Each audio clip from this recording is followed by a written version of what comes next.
Datuk, kenapa lantikan hakim dalam kes semakan semula Datuk Seri Najib diteruskan, sedangkan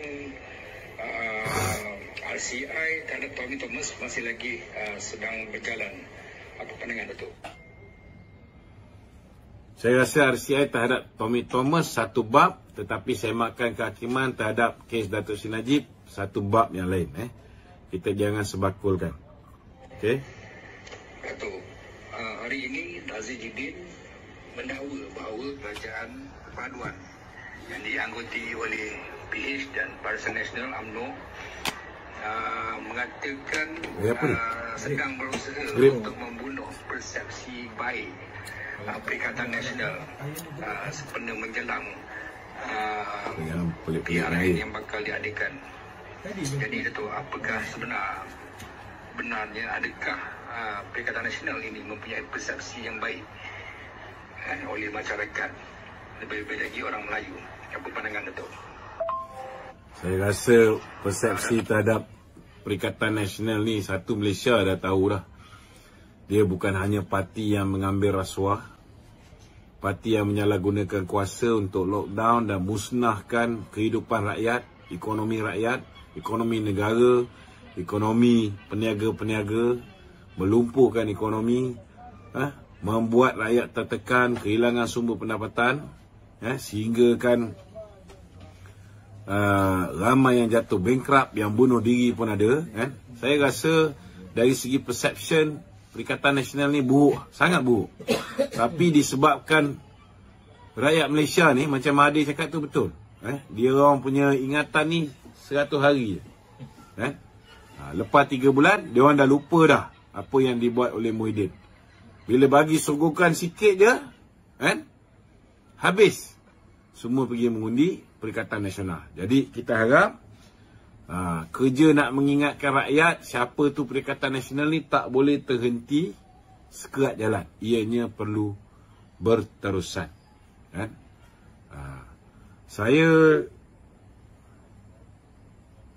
okey, ada dia tu satu soalan lagi. Hari ini Menteri Ekonomi mengatakan bahawa ada soalan lagi tak? Tanya Wan. Bekalan makanan asas serta harga bekalan asas sudah menampakkan satu pergerakan yang positif, di mana bekalan-bekalan tersebut sudah pun mencukupi dan harga sudah pun mula turun.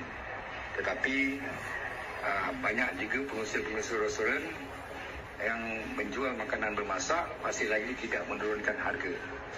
Beliau menyarankan agar rakyat boikot restoran-restoran yang menjual makanan tanpa menurunkan harga, sebab barangan asas sudah turun harga, sepatutnya makanan bermasak pun sepatutnya sudah turun harga. Adakah tindakan memboikot itu lebih baik daripada tindakan menggantung lesen pengusaha-pengusaha permis makanan? Apa pendapat Datuk? Okey.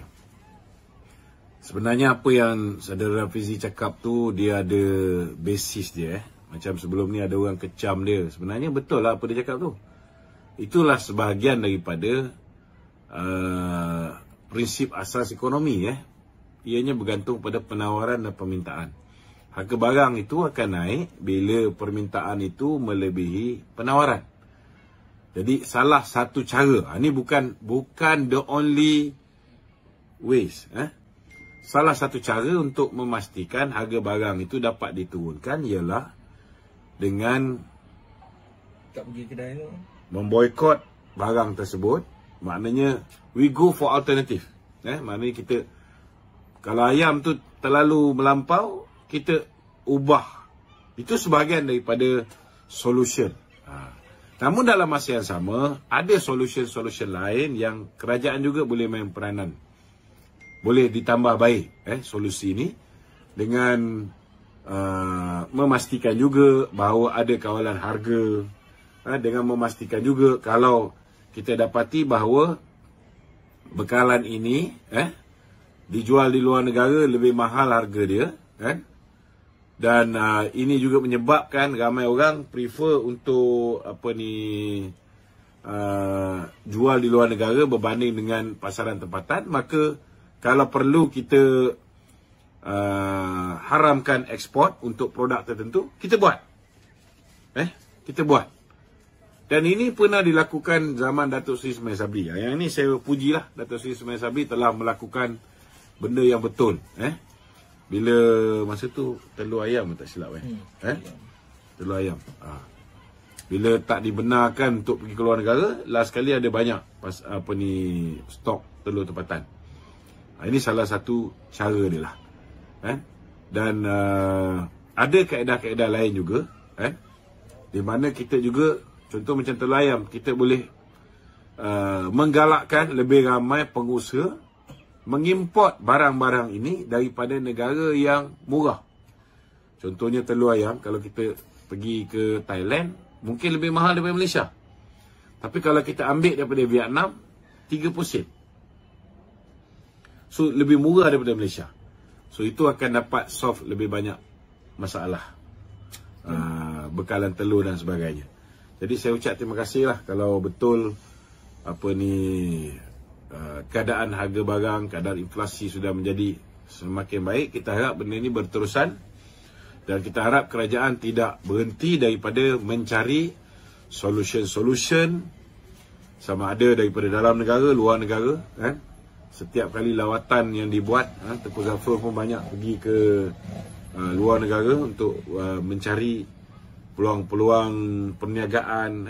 Dalam masa yang sama juga, mungkin boleh cari peluang untuk kita mendapat bekalan-bekalan makanan dengan harga yang lebih murah, yang lebih kompetitif, dan supaya kita dapat terhindar daripada masalah bekalan makanan dan inflasi.